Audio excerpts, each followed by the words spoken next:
This month marks 10 years since one of the most meaningful and solemn missions I was ever a part of. A mission that followed me for 6 years of my life, even when I didn't realize it. It was the repatriation of 3 U.S. service airmen whose aircraft crashed in the jungles of Perak during World War II. On November 5th, 2015, at Subang Air Base, the remains of Staff Sergeant Judson Baskett, First Lieutenant William Myers, and First Lieutenant Donald Jones were carried aboard a U.S. C-17 with full military honors.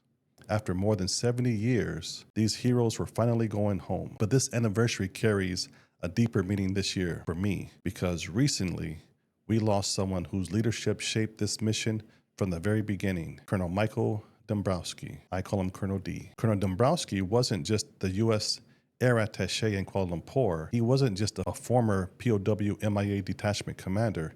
He was my mentor, my guide, and my friend. When trekkers first recovered aircraft remains deep in the Malaysian jungle, he immediately understood their significance. He knew exactly what needed to happen. He set this entire mission in motion. Everything we accomplished started with him. His leadership, his experience, his sense of duty. And so this 10-year anniversary is not just about the 3 airmen who returned home. It's also a tribute to him. Back then, I served as the operation coordinator in the Defense Attaché's office. I helped initiate the official process, the early paperwork, the forwarding of forensic materials for review. Years later, after I retired, I found myself as a defense contractor supporting the DPAA recovery teams as a logistic consultant.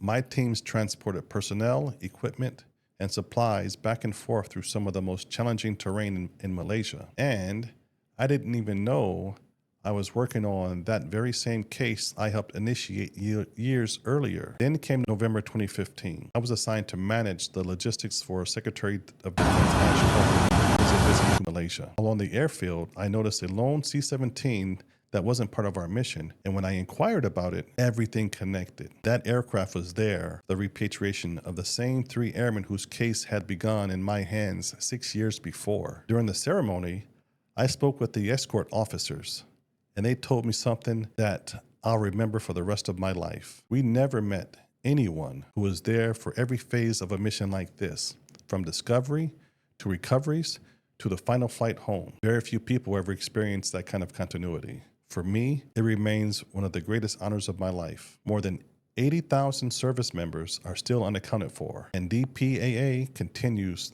this mission quietly, relentlessly. This story is just a reminder of something sacred. No matter how many years pass, no matter where they rest, America always brings them home.